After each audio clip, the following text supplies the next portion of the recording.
Welcome to the deep dive.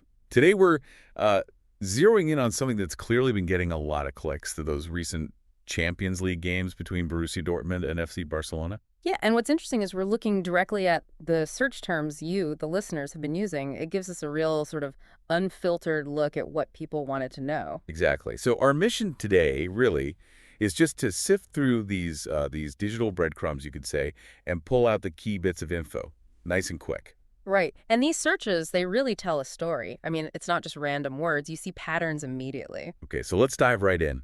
The thing that hits you first is just how many searches are specifically about the matchup itself. We've got Dortmund versus Barcelona, Barcelona versus Dortmund, Borussia Dortmund versus FC Barcelona. And even the short versions like BVB versus Barcelona. Right. It's clearly the main event people were focused on. Why do you think there's that much focus just on the pairing? Well, it strongly suggests these weren't just, run-of-the-mill group games. Maybe there's a bit of history there. Or perhaps the stakes in the UCL were particularly high for these ones. Or maybe just contrasting styles that make for a good watch. That too, definitely. And the mix of full names and nicknames, Barca, BVB, that suggests, well, it pulled in everyone from the casual viewer to the more dedicated follower. Okay, that makes sense.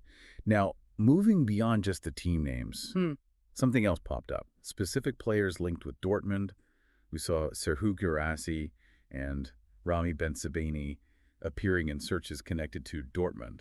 What's that about, do you think? Yeah, that adds another layer, doesn't it? It's not just about the teams colliding. Mentioning Guirassy and Bensebaini, well, that screams potential transfer talk, right? So rumors maybe, or just interest in how they might fit. Could be either. Maybe rumors they were going to Dortmund, or maybe fans just saw them play well elsewhere and started thinking, could they work for us?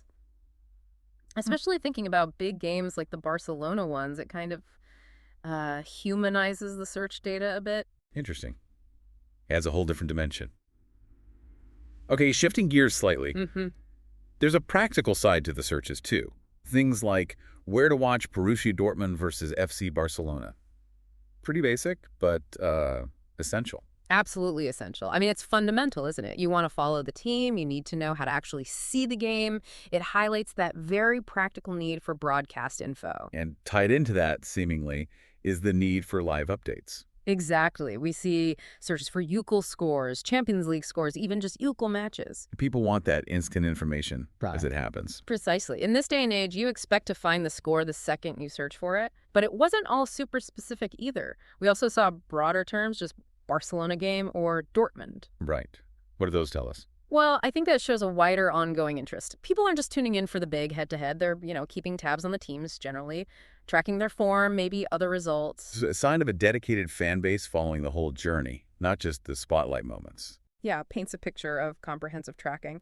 And then finally, there is this real desire for detail. Searches like Borussia Dortmund versus FC Barcelona lineups. And stats and even timeline. Exactly. That shows a much deeper level of engagement, I think. Fans aren't just after the final score. They want the nitty-gritty.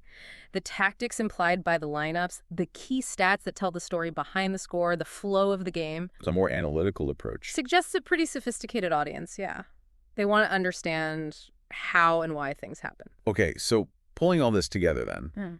That seems pretty clear. These Dortmund-Barcelona games in the Champions League were obviously a huge focus. People searched directly for the matchup, possibly because of rivalry or high stakes. There was also buzz around potential player moves, Guirassy and Bensebaini, specifically for Dortmund. And then the practical stuff, how to watch, getting live scores. And the deep dives into lineups, stats, timelines. Right. So for anyone wanting the quick takeaway on what fans were really locked onto around these games, this is pretty much it. It maps out the core interest quite neatly. Yeah, it really does. And, it kind of makes you wonder if we took this a step further and looked at, say, social media chatter right after the games, what other stories or key moments would bubble up? What controversies or big talking points did these initial searches sort of lead into?